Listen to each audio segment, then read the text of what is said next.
Na alegria do Espírito Santo, nós saudamos a você que nos acompanha no programa Razões da Fé desta semana, você que nos acompanha pela Rádio Miriam Caravaggio 95.7 FM, seja nas quartas-feiras, das 8 às 9 da noite, mesmo horário da estreia do programa nas redes sociais, YouTube e Facebook da Diocese de Caxias do Sul, também, na quarta-feira. Você que acompanha a reprise na rádio, sempre aos domingos, das 7 às 8 da manhã, depois das 10 às 11 da noite, no Spotify da Rádio Miriam Caravaggio, aos domingos, a partir das 9 horas da manhã, e também, é claro, na TV Serra, canal 526 da NET, sempre nas segundas e terças-feiras. Nós te convidamos a se inscrever no canal da Diocese de Caxias do Sul no YouTube. Basta procurar por Diocese de Caxias, ativar o sininho para receber todas as notificações dos vídeos que nós produzimos, as mensagens do nosso bispo e o próprio Razões da Fé, que a gente publica semanalmente. Nós estamos celebrando no mês de dezembro, celebramos sempre no mês de dezembro, a comemoração da Constituição dos Direitos Humanos. E nós queremos falar sobre direitos humanos, falar sobre a importância do cuidado, da valorização e da promoção da dignidade humana, mas não só, também do cuidado com a casa comum e tudo aquilo que faz parte da nossa vida, tudo que faz parte do nosso ecossistema. E nós, então, trazemos no programa Razões da Fé desta semana o tema Centro de Estudos, Pesquisas em Direitos Humanos, o lugar onde a doutrina social da Igreja também é aplicada. E nós temos aqui como convidados, nós temos a Marisa Fórmulo Dalla Vecchia e nós temos o José Antônio Pancotto. Eles vão se apresentar e eles vão partilhar conosco ao longo deste programa. Começo com a Marisa, te apresenta. Muito obrigado pela tua presença. Quem agradece sou eu, porque é com muita alegria que eu retorno esse programa, do qual eu fiz parte muitas vezes em anos anteriores, e hoje aqui como uma das fundadoras do Centro de Direitos Humanos. Eu sou uma professora aposentada que lutou desde criança pelo direito à educação, porque eu morava na colônia e eu queria estudar e não podia porque eu não tinha idade, mas eu tive autorização para entrar na sala de aula e não tive matrícula da primeira série. Então, lutar por direitos fez parte da minha história de vida desde criança. E hoje estou concentrada na luta pelos direitos humanos na área das crianças e adolescentes, a partir do Centro de Direitos Humanos e da Pastoral da Criança. Muito bem. Bom, meu nome é José Antônio Pancotto e eu... na verdade, sou um pequeno empresário, entendeu? Mas que, desde cedo, até pelas dificuldades que eu tive, por exemplo, da própria família, por exemplo, da minha mãe, de ver que a minha mãe, por exemplo, viveu 54 anos enferma numa cama, entendeu, né? Me fez realmente ter um olhar diferente para o lado humano, né? Entendeu, né? E devo muito ao padre Roque Graciotin e à Marisa, né, entendeu, né, que fizeram a gente começar a entender toda a estrutura de violência que a gente convivia e poder dizer, bom, a gente, diante disso, a gente precisa se tornar um sujeito que possa ajudar a mudar um pouco essa estrutura. Então, mesmo sendo um empresário, às vezes as pessoas até me diziam, mas José, mas tu te envolve nessas questões? Eu digo, olha, não é por fato de ser empresário que a gente não tem que lutar pela questão social e por justiça social. Então, me sinto feliz de ter feito, de ter contribuído e ainda continuo, né, fazendo parte, porque a gente sonha realmente também para as futuras gerações um mundo um pouquinho mais humano e mais justo. Muito bem, muito bem. E vamos fazer uma bela partilha. Quando a gente fala do reino de Deus, o reino de Deus é muito mundo bonito e gente feliz. E o que é a busca da justiça social? Gente feliz com dignidade de vida, né? E eu queria entender um pouco de vocês, e começo com a Marisa, depois o Pancotto vai complementando, e é um bate-papo muito livre aqui. Em que aspecto e em que realidade surge o Centro de Defesa dos Direitos Humanos, lá com o primeiro nome, que depois se tornou, então, Centro de Estudos e Pesquisas em Direitos Humanos? Por que ter um centro? O centro surgiu em 1983 e foi oficializado em 1º de maio de 84 na Catedral Diocesana. Nós temos origem, enquanto entidade, a Igreja Católica, e era um período de muita opressão política por causa da ditadura, e nós fizemos a instalação do centro na Catedral. Eu tenho aqui o livro de atas, que consta toda a descrição do que foi que aconteceu. Temos toda a celebração da missa que o Dom Paulo Moreto presidiu, e temos aqui a assinatura das pessoas presentes. E nós vemos aqui o nome de várias pessoas que estão hoje ainda engajadas na luta dentro da igreja. Então, ele nasceu a partir da pastoral operária, que diagnosticou muitas violações de direitos nas pessoas no mundo do trabalho. E também a opressão pelo Estado ainda não... Havia ditadura oficial, mas ainda havia resquícios e perseguição às pessoas que acreditavam que a igreja é um lugar de viver o evangelho na prática. E viver o evangelho na prática é lutar pela justiça social. É da doutrina social da igreja esse papel. E nós assumimos esse compromisso a partir, então, do evento em 1º de maio, na igreja da Catedral Diocesana, com a coordenação do Padre Roque e com o apoio do Dom Paulo Moreto. Deixa eu só fazer aqui um registro por causa da ata. Eu estou com uma cópia aqui da ata de fundação, de criação do centro. Então, e achei muito interessante que está na ata que, então, se realizou esta fundação por ocasião das assembleias Igreja e o Mundo do Trabalho, realizada nos meses de julho e agosto de 1983. Pancoto, o que foram essas assembleias, de onde, como elas também contribuíram para a criação do centro? Olha, na verdade é assim, nós aqui em Farroupilha também tivemos muita contribuição do senhor João Seibel, né, Marisa? Lembra do João Seibel, né? O João Seibel, sempre que se fazia um encontro, seja no setor aqui, ele se envolvia muito aqui no Sindicato de Trabalhadores Rurais, no processo de formação, né? E aí, na verdade, o centro, nos encontros diocesanos, né, entendeu? E sempre eles eram momentos de formação, de consciência, de formação, entendeu, né? Tanto que nós, por exemplo, o centro surgiu aqui em Farroupilha graças ao trabalho, por exemplo, de despertar consciência que foi promovido aqui, principalmente pela professora Marisa, que está aqui do lado, do Padre Roque Graciotin, que nos fazia conseguir enxergar um mundo diferente, entendeu? Que era possível construir justiça social. Então, nós éramos um grupo até interessante aqui de Farroupilha, e foi por causa disso que, inclusive, quer dizer, o centro primeiro nasceu em Caxias do Sul, depois a gente acabou criando o Centro de Direitos Humanos aqui de Farroupilha, tu entendeu, né? E que a gente teve que, e espero no decorrer desse espaço, poder colocar algumas experiências interessantes que a gente enfrentou aqui. Por exemplo, o Centro de Direitos Humanos foi... nós contratamos, por exemplo, para a Pastoral da Criança, foi o Centro de Direitos Humanos que primeiro contratou uma psicóloga, por exemplo, para poder atender violações de direitos humanos que eram muito grandes aqui no município, né?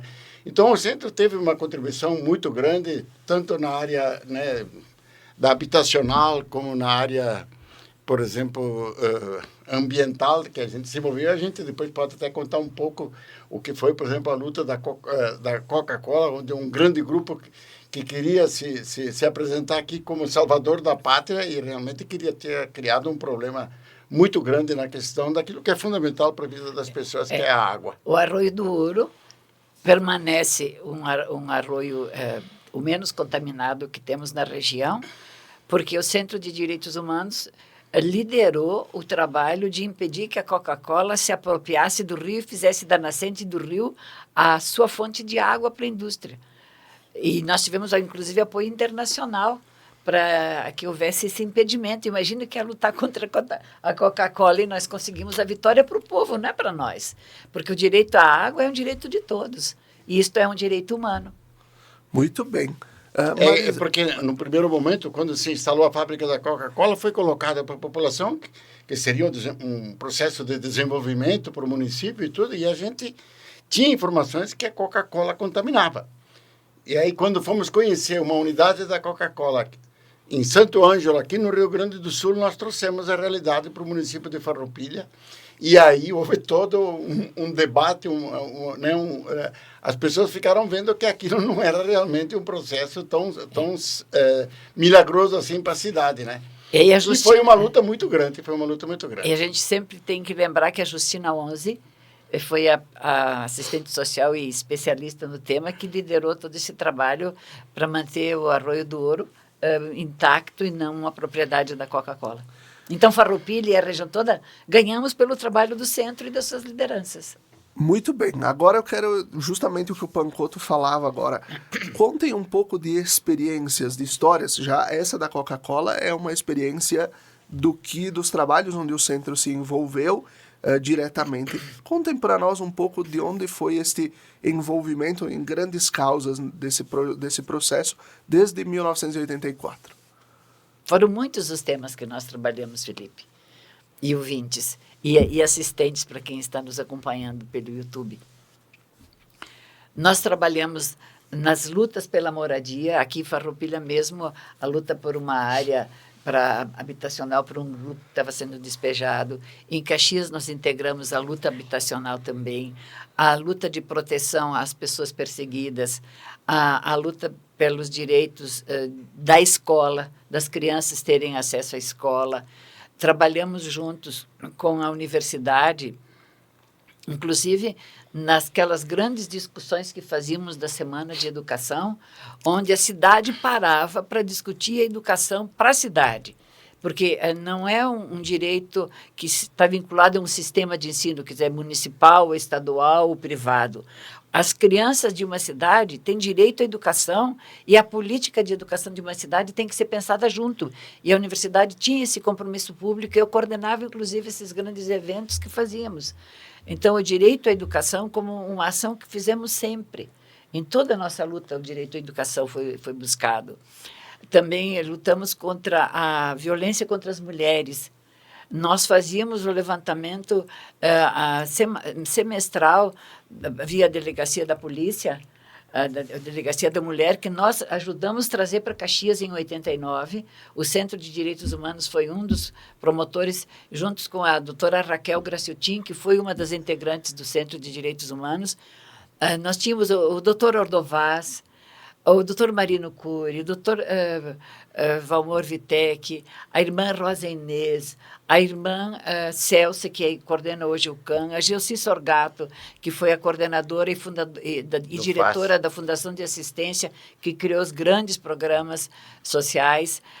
Nós tivemos a Justina Onze, que trabalhava na política da saúde, a Janice, que também trabalhava, a Janice Pedron, na política da saúde.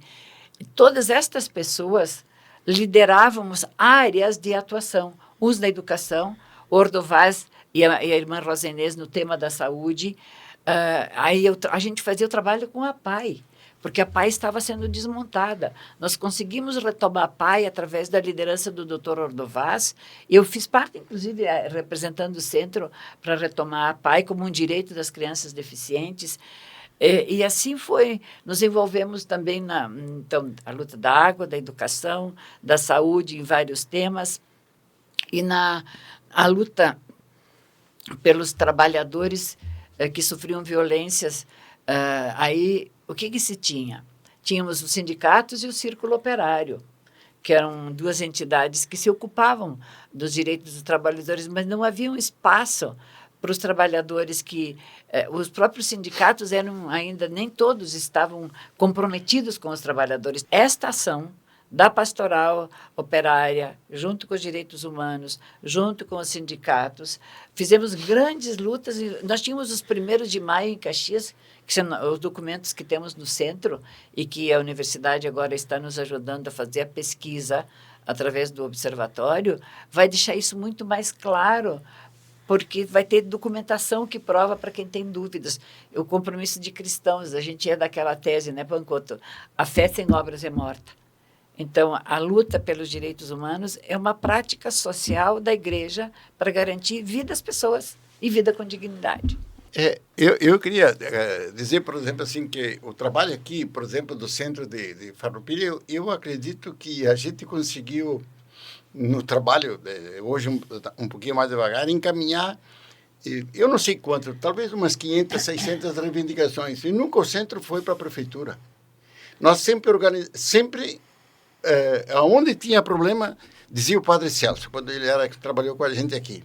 Pancoto tem problema lá no bairro industrial. Qual é que era o processo? Era sentar junto com a comunidade e entender. Qual é o papel nosso aqui? Entendeu? Para que realmente retorne a vida aqui. Entendeu? Se era compromisso da comunidade, era compromisso da comunidade. Então, nós queríamos que o povo se tornasse sujeito da mudança. E sempre foi assim. Nós nunca perdemos uma luta. E nunca o Pancoto foi para a prefeitura. Nunca. Nenhuma vez o pessoal dizia, o Pancoto não resolve. O Pancoto é do Centro de Direitos Humanos, mas a gente ajudava a entender. De quem é o culpado desta situação aqui? Por exemplo, dá um exemplo. Por exemplo, assim, teve um bairro, por exemplo, Monte Pascoal. Eles estavam há praticamente 12 anos sem água. E aí os moradores iam lá para a prefeitura dizia que era problema do loteador. O loteador dizia que era problema da prefeitura. Coisa simples. Aí a gente eu dizia, mas peraí, então eu dizia, duas andorinhas, vamos tentar entender o que está acontecendo. O loteamento está aprovado? Sim, o loteamento está aprovado. Então, eu digo, se o loteamento está aprovado, precisa ter no mínimo estrutura de água, luz e deveria ter de esgoto. Tu entendeu, né? Correto? Então, pois é. Então, aí, a partir disso, a gente conseguiu reunir no domingo de manhã. Reunia lá 40, conseguimos reunir 35, 40 pessoas. Formávamos uma comissão de 15, 20 pessoas com saber. E quando chegava lá, dizia, não, senhor. Dizia o secretário que era na hora, não é culpa da coisa assim. O responsável aqui é o poder público que está fazendo errado isso aí. Em 30 dias estava resolvido. Em 30 dias teve água depois de 12 anos. Então, o trabalho do centro era fundamentalmente capacitar as pessoas. Formar consciência. Formar consciência, e aí o objetivo. Quer dizer, as pessoas eram enroladas, e é o que acontecia até hoje. As pessoas esperam e vão lá, e aí iam lá, a pessoa batia nas costas e dizia, pode deixar que eu resolvo, tu entendeu, né?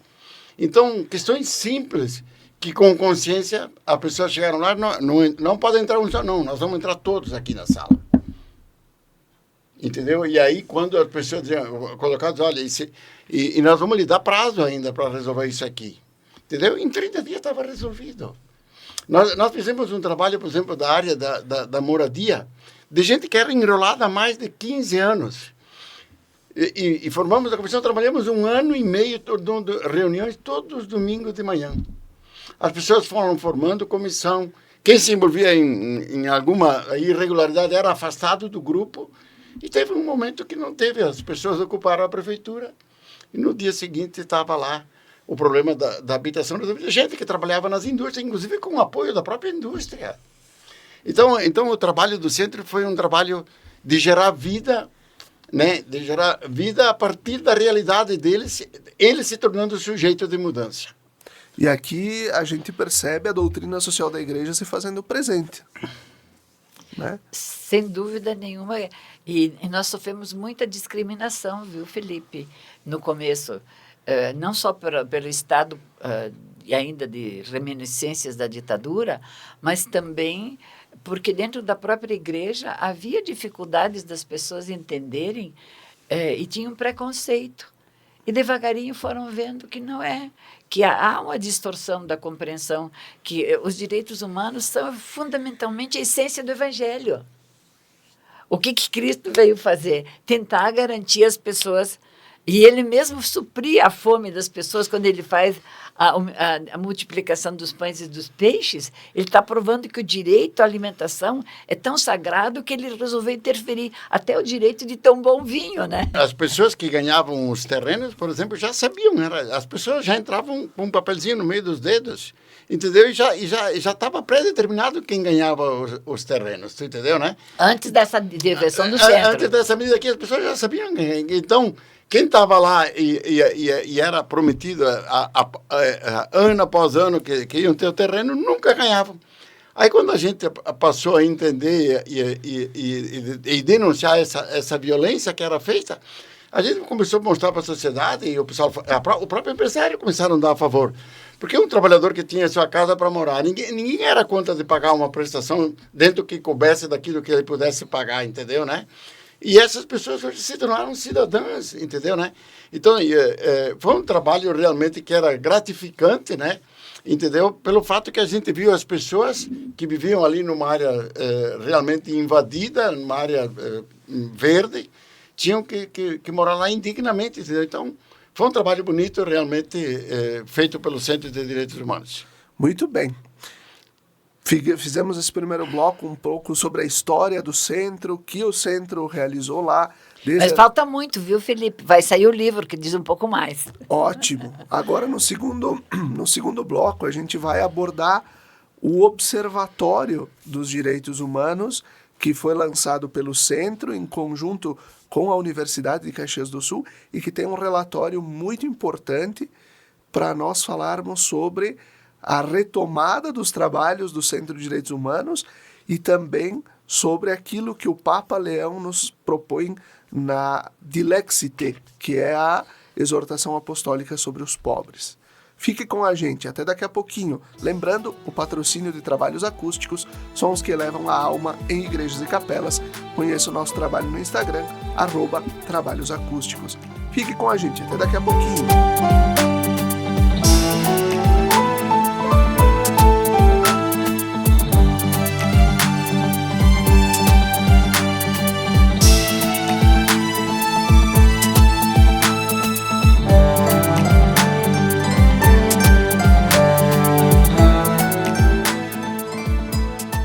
Estamos de volta com o segundo bloco do nosso programa Razões da Fé nesta semana, aqui pela Rádio Miriam Caravaggio, 95.7 FM e também pelas redes sociais. Estamos falando sobre direitos humanos, aquilo que também envolve a igreja, envolve doutrina social da igreja no cuidado com as pessoas, no cuidado com a casa comum, no cuidado com tudo aquilo que faz parte da nossa vida, da dignidade da pessoa humana também. Nós temos aqui nos estúdios da Rádio Miriam Caravaggio a Marisa Fórmulo Dalla Vecchia e o José Antônio Pancotto, que são membros fundadores também do centro, na época quando foi fundado, lá em 84, Centro de Defesa dos Direitos Humanos, mas que depois se tornou Centro de Estudos e Pesquisas em Direitos Humanos. E é justamente sobre pesquisa que nós vamos falar agora. Né? É um dos projetos também desta retomada dos trabalhos do Centro de Direitos Humanos, é ter um observatório em conjunto com a Universidade de Caxias do Sul, e não só, também com apoio de outras instituições, outras entidades, como a própria Câmara de Vereadores de Caxias, e também a Câmara dos Deputados, né, a Assembleia Legislativa do Estado, também ter este nosso Observatório de Direitos Humanos. E a Marisa já vai trazer para nós dados sobre um primeiro estudo desenvolvido pela Universidade de Caxias do Sul acerca da pobreza e, ao mesmo tempo, da questão da educação das pessoas que estão vivendo na linha da pobreza e de crianças que ainda, né, estando em idade de escola, não tiveram acesso ainda à escola em Caxias do Sul. Marisa, conta para nós um pouquinho como foi pensado esse observatório e de onde nasce este relatório que você tem em mãos aí. Veja, Felipe, você falou que nós iniciamos como Centro de Pesquisa, Centro de Defesa de Direitos Humanos, e depois nos transformamos em Centro de Estudos e Pesquisas, porque nós vimos que é preciso, aquilo que o Pancotto dizia, as pessoas precisam ver o mundo de um jeito diferente. O Evangelho nos diz que a fé sem obras é morte, então ter consciência da realidade. E por que aquela realidade é assim? Por exemplo, o pobre. Por que a gente perguntou para os pobres, vocês sabem por que vocês são pobres? Quem é que pergunta isso? Eu trabalho na pastoral da partilha lá em Lourdes, dentro da Caritas, e a gente começou a tentar conversar com eles ficam impressionados de pensar a sua própria realidade, para tomar consciência da sua realidade. Por que eles estão aí desse jeito? Por que não temos direitos iguais entre as pessoas, né? Então, esta consciência de direitos, ela tem que começar com a vida real. E nós fizemos isso, inclusive nós fizemos a coordenação no Rio Grande do Sul, na região sul, no país. O centro coordenou todo o processo de educação e direitos humanos no Brasil e fizemos essa coordenação nacional e pesquisas nacionais. E também tivemos, inclusive, pesquisa com apoios da FAPERGS. E fomos, inclusive, Pancoto lembra disso, na época que o padre Gilney coordenou o centro, nós fomos o centro que pesquisou a violência criminalizada no Rio Grande do Sul, aquela que aparecia nos meios de imprensa. Porque nós temos a consciência de que divulgar a violência é uma forma de estimular a violência. Trabalhei no Santa Fé e uma criança dizia, eu quero ser como o Branco. Quem era o Branco? Era o líder, que depois foi morto, inclusive, e ele era o que aparecia nos jornais e nas rádios e na TV. Então, você cria símbolos de violência ao divulgar a violência. E nós provamos no estudo que fizemos do centro, e tem uma publicação, dando esses dados da violência criminalizada a partir dos jornais. E agora, o centro, ao retomar, nós vimos que somos uma cidade que tem um pedaço da cidade escondida. Nós temos a imagem de uma Caxias linda, que trabalha, que tem desenvolvimento, que tem belezas, tudo isso é verdade. Mas tem um pedaço da verdade que está escondida. E quem é que vai tornar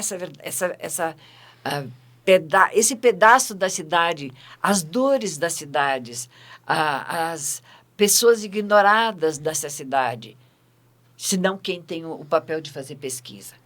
Então, o centro, como já fez isso, e não quer fazer sozinho, como nunca fizemos, nós convidamos a Universidade de Caxias do Sul para ser parceira. E esse observatório ele tem o papel de identificar na região oeste do estado, da cidade, isto é, Reolão, Mariane, Vale da Esperança, Vale Verde e todos os loteamentos dessa região, mais o Desvio Risso, com todos os seus loteamentos, especialmente lá o Santa Teresa, que é uma região que tem perto de 60 crianças em situação de desnutrição e que não tem nem sequer esgoto, ainda está o céu aberto.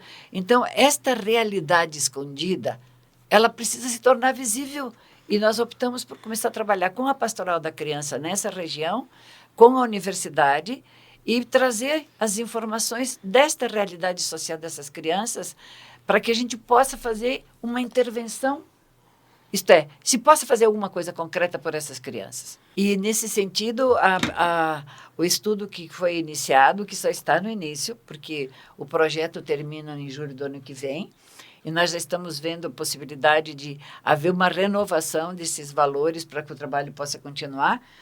Nós temos aqui um dado do documento que a universidade nos entregou. E veja só, em Caxias do Sul, nós temos quase 12 mil famílias que têm as crianças sobrevivendo do Bolsa Família, porque são pais que não têm trabalho continuado. Veja só, Felipe, nós começamos o centro para entender e ajudar os trabalhadores que sofriam violências no mundo do trabalho. E hoje é o mundo dos que não têm mais trabalho. Em 40 anos, mudou imensamente a realidade social e toda a estrutura do mundo do trabalho, porque mudou a estrutura econômica, mudou a estrutura política, mudou as relações culturais e tem novos desafios que são os ambientais. Então, Caxias é uma cidade que, segundo esses dados do CAD Único, tem 32 mil crianças que estão com alguns graus de deficiência ou desajustes emocionais. E não tem programas específicos para atender nas regiões essas crianças. Tem 5.969 crianças na faixa de pobreza 1, isto é miséria. 6.270 crianças na faixa de pobreza 2, um pouco melhor, não é o primeiro grau de miséria, mas é também ainda grave, e 12.134 na faixa de baixa renda. E nós temos... Que aí se enquadra também na questão da insegurança alimentar e tudo mais. Todas essas crianças têm insegurança alimentar, como grau 1, 2 ou 3, depende da condição da família. e do apoio que essas famílias têm. E temos 5.155 crianças que nunca frequentaram a escola em Caxias do Sul. A gente sabia disso? Onde é que estão essas crianças? Quantas são na região da nossa pesquisa, da região oeste? Isso é que vai se continuar o trabalho para chegar a isso na região oeste. E tem 2.310 em serviço de convivência e fortalecimento de vínculo. Então, começando esses dados, dá para a gente começar. Que compromisso nós temos como cristãos cuidar dessas crianças? Onde elas estão de fato e o que vamos fazer, já que tem uma pastoral que cuida delas, mas na questão apenas da nutrição e da obesidade, e das mães gestantes em situação de risco. Mas a igreja como tal tem a pastoral da criança. Então, o centro resolveu, através deste projeto, ajudar a fortalecer a pastoral da criança, porque são as líderes que são também mulheres pobres, que se dedicam a ser sujeitos da superação da fome, como disse o Pancoto. Nós trabalhamos para que as pessoas, desde o lugar que elas vivem, elas encontrem o seu papel de sujeitos de transformação dessa realidade. E a pastoral da criança, então, está sendo fortalecida e nós queremos que ela se expanda mais, é o papel que o centro está assumindo, e também a universidade para nos ajudar a diagnosticar e, com isso, a gente pode construir propostas, mas também temos que testar instrumentos para a superação desse estado. E aí que vem os outros desafios que estarão para o ano que vem. E quais são os desafios para o ano que vem? Muitos. Porque nós não trabalhamos só com o diagnóstico. Esse projeto prevê o diagnóstico, prevê medidas de intervenção, isto é, como intervir para modificar essa realidade, tanto da escola, como das crianças desnutridas, como as crianças que sofrem violências, que são enormes. Sabe que eu me pergunto, às vezes, e fico muito triste, até com a pergunta que a gente se faz. Por que é nas famílias que a gente defende tanto a estrutura de família, mas é nas famílias e nas pessoas próximas à família que mais tem abuso infantil, que mais tem abuso sexual nas crianças? É inconcebível. Aquilo que se está fazendo e se está pensando para a pastoral da criança e com a pastoral da criança, que é junto com a pastoral da criança, né? Esse projeto das hortas comunitárias que tu vais abordar agora também não é algo construído pelo centro para a pastoral da criança. É pelo centro e pela pastoral da criança com aquelas realidades locais. Isso envolve a Irmã Cecília, ali na região do Cidade Nova, Reolon, Vale Verde, Loteamento das Castanheiras. Vale da Esperança. Vale da Esperança, isso ali. Como está sendo gestada esta organização para permitir também este cuidado com as crianças e com as famílias em situação de vulnerabilidade ali da região? A horta comunitária é para que nós não façamos só diagnóstico, mas e criar instrumentos de intervenção e processos de formação dos conselheiros dos direitos que tem na cidade, porque tem muito conselho que só tem o título e tem a lista de pessoas, mas não estão trabalhando porque não tem estrutura. Então, a universidade tem esse papel também de fazer a formação dos conselheiros dentro de seu observatório. E também acompanhar a experiência da horta, que também é coordenada pela professora Valdirene da universidade, assim como a professora Ana Camardello coordena o observatório. E a horta vai se integrar com o projeto do observatório quando ela vai escolher famílias que moram nesta região do Mariana e Reolão e todos esses loteamentos que você disse, para que façam parte do processo de produção de alimentos agroecológicos. E a pastoral da criança, por quê? A pastoral já tem uma das suas ações dentro da sua estrutura de pastoral, a horta em casa, né, Pancoto? E o Pancoto trabalha na pastoral da criança, aqui em Farroupilha. E essa horta vai ser um viveiro para as famílias levarem para casa e fazerem a sua horta em casa também. E vai estimular a aprendizagem do uso das punks, que são também uma política da Pastoral da Criança.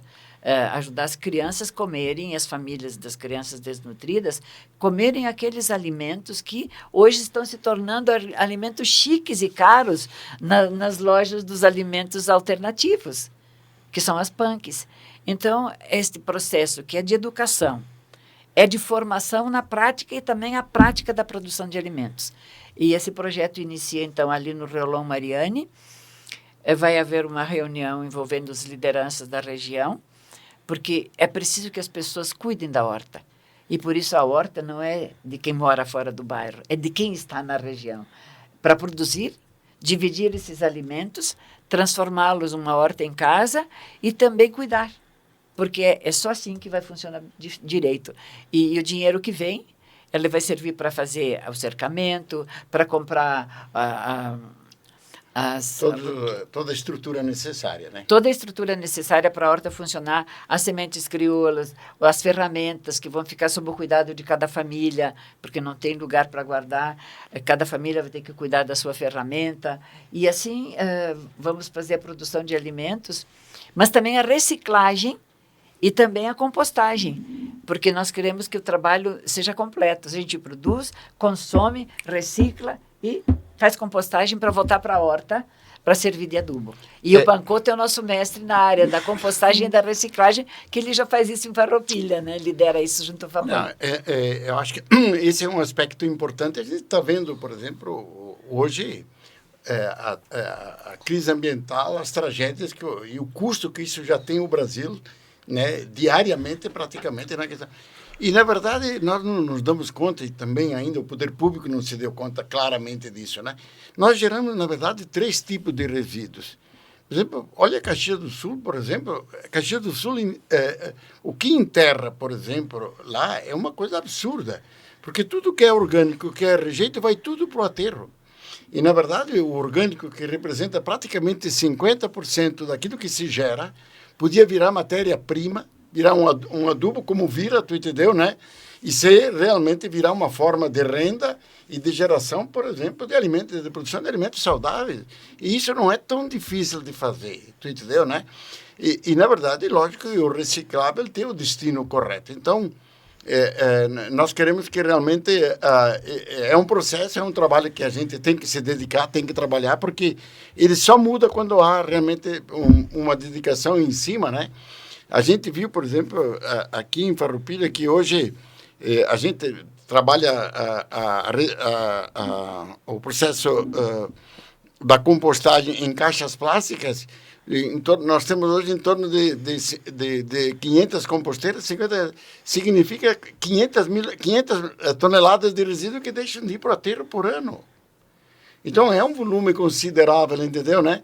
E Caxias, embora seja um exemplo em saneamento, seja um exemplo em muitas coisas, ainda na área do destino correto do orgânico, infelizmente vai tudo para o aterro, né? Entendeu, né? Então, nós queremos que essa experiência nessas comunidades possa gerar vida, possa gerar alimentos saudáveis e a gente fazer essas crianças se alimentarem de forma sadia, né? Entendeu, né? E, lógico, será um processo. A gente sabe que não é fácil isso, mas vamos dedicar trabalho para que isso aconteça.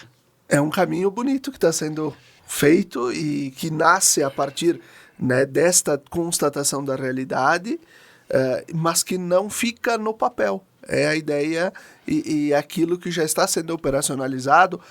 Acompanhei algumas reuniões do centro com a Pastoral da Criança e aquilo que já está acontecendo para que se torne realidade num futuro muito próximo. Nós vamos chegando ao final desse segundo bloco do nosso programa Razões da Fé, lembrando o patrocínio de trabalhos acústicos, sons que elevam a alma em igrejas e capelas. Conheça o nosso trabalho no Instagram, @trabalhosacústicos. Fique com a gente, até daqui a pouquinho.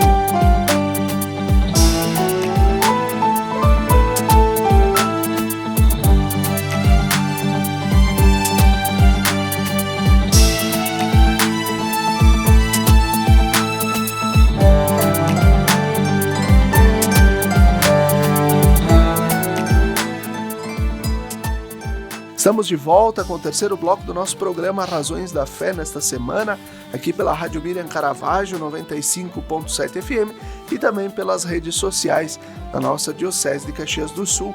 Muito obrigado a você pela audiência, pela companhia. Nós estamos discutindo, falando, abordando a questão dos direitos humanos. Nós estamos falando sobre a história, os projetos, o caminho do Centro de Estudos e Pesquisas em Direitos Humanos, nascido em 1984, numa celebração na Catedral Diocesana de Caxias do Sul, presidida por Dom Paulo Moreto, então terceiro bispo da Diocese de Caxias do Sul, e que desenvolveu, conforme nós acompanhamos nos 2 blocos anteriores, trabalhos importantes na formação da conscientização das pessoas, no cuidado para com os pobres, com aqueles que mais precisam.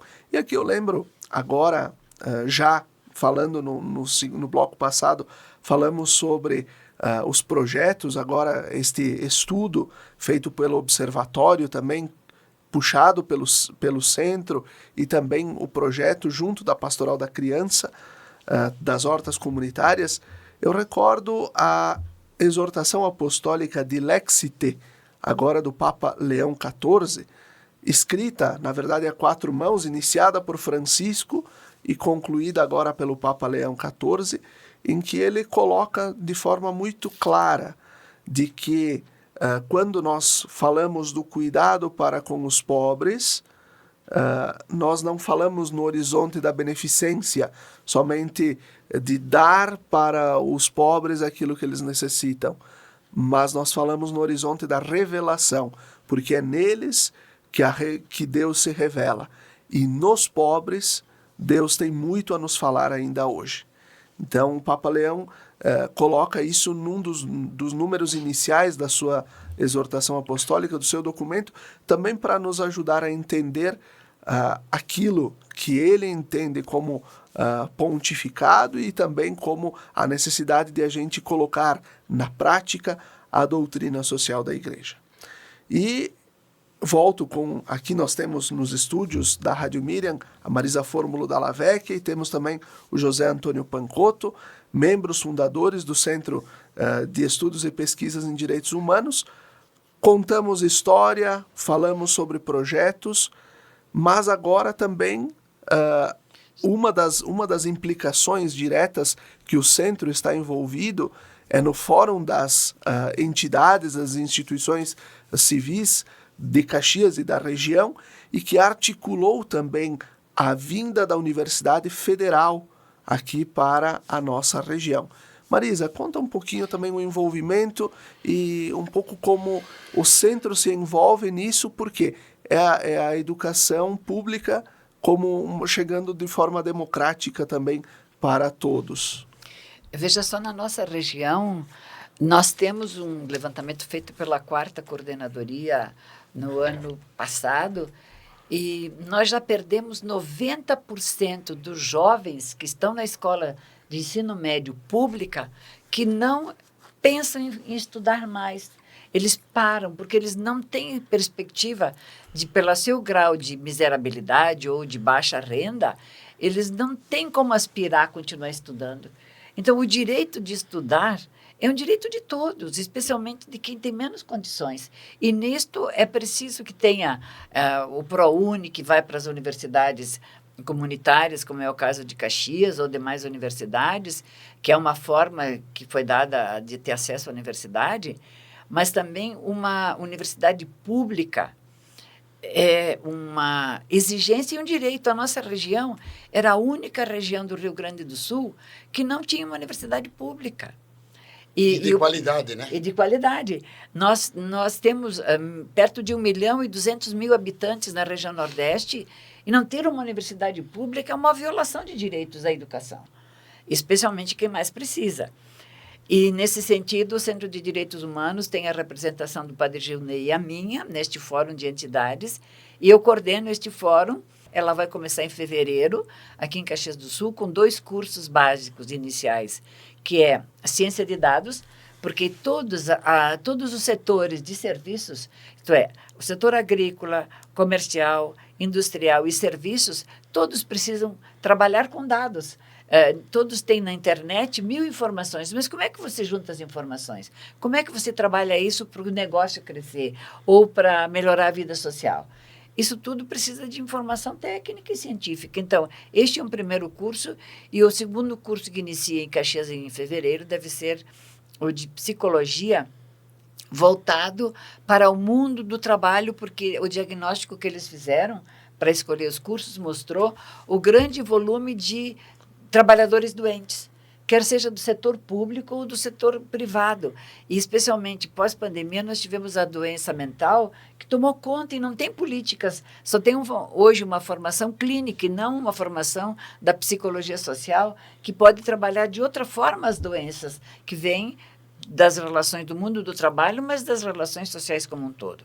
Então, esses dois são os cursos básicos definidos e tem também o curso de engenharia mecânica, o curso de engenharia de materiais, o curso de agronomia, não agronomia, é o curso de...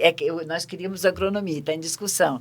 É o de engenharia agronômica, o curso de administração com foco em gestão de pessoas e de produção, especialmente nós queremos que ela se volte para a produção agroecológica como uma das metas, e o curso de artes cênicas, porque a ciência e a arte precisam estar juntos. E nós temos aqui um time muito engajado, sabe qual é? O pessoal da escola, a EFA, a Escola Família Agrícola, que quer que se tenha uma formação superior aqui, pública, mas respeitando esta metodologia, onde eles possam trabalhar uma semana e estudar uma semana. E assim as famílias dos pequenos agricultores terão seus filhos se capacitando e não saindo do meio rural e com isso permitindo, Pancoto, que não aconteça o que aconteceu, que tu, como um dos integrantes dos direitos humanos, nos ajudou a mostrar como tinha violações de direito dos produtores rurais, aquela questão do vinho. Conta para nós, né? Era isso que eu ia perguntar. Conta para a gente, porque... É um fato concreto. Tu falou no intervalo essa situação e acho que é importante para nos ajudar a voltar para o início da história e, ao mesmo tempo, para ter no horizonte essa necessidade de sempre buscar justiça social. Eu recordo quando a gente iniciou o trabalho do Centro de Direitos Humanos, presidia aqui o Sindicato dos Trabalhadores, o estimado amigo João Fernando Silvestrin, que, por sinal... questionava muito e fez, acho, um belíssimo trabalho como presidente do sindicato, né? E participava junto. E aí a gente foi começando a entender por que o agricultor, quem não sabe quanto trabalha esses nossos agricultores aqui, né? Entendeu? De toda a região. Clareava o dia até, né? Até o anoitecer. Até o anoitecer o pessoal trabalha. E o pessoal não evoluía, quer dizer, não tinha como evoluir economicamente, entendeu, né? Porque não tinha preço da uva, às vezes ficava com a uva no parelhal, entendeu, né? E aí a gente foi entendendo que as pessoas não precisavam de uva para fazer vinho. Não precisavam de uva, isso aí. Não precisavam de uva para fazer vinho. E foi esse o trabalho que, inclusive, nós do Centro de Direitos Humanos fizemos uma ação para conhecer uma empresa que fornecia esses produtos para quem quisesse falsificar o vinho. E a gente acabou indo lá. Inclusive, Pancoto que foi, né? Fui eu mesmo. Né? Fui lá, acabei comprando com todos os acessórios, com nota fiscal, e a gente trouxe isso para o Sindicato de Trabalhadores Rurais, que, aliás, ainda se encontra lá, ainda tem... É inacreditável o perfume que aquilo que ainda gera, essa essência, né? Entendeu, né? E aí a gente mostrava nas reuniões, quando ia nas reuniões com os trabalhadores, fazia eles entender por que olha aí, por que você não tem preço da uva? Porque eles não precisam de uva para fazer vinho, entendeu? Com água, essência e álcool se fazia vinho. Então, olha como mudou o quadro hoje, entendeu, né? Então, ajudou a melhorar a qualidade dos vinhos. Melhorou a qualidade do vinho e melhorou a qualidade de vida dos agricultores, porque passaram a ter preço pela uva. Então, lógico, esse é um aspecto que era importante, lógico que havia outros fatores também, entendeu, né? Mas, então, o trabalho do centro sempre foi esse, exatamente, de entender qual é a estrutura de violência que não gera vida, entendeu, né? Porque as pessoas trabalhavam com afinco e o resultado era migrar para a área urbana porque a colônia era um desânimo, entendeu, né? Quantos jovens abandonaram a terra por causa disso? Entendeu? Infelizmente, entendeu? Pô, não adianta trabalhar aqui. A gente trabalha e cada vez está mais pobre.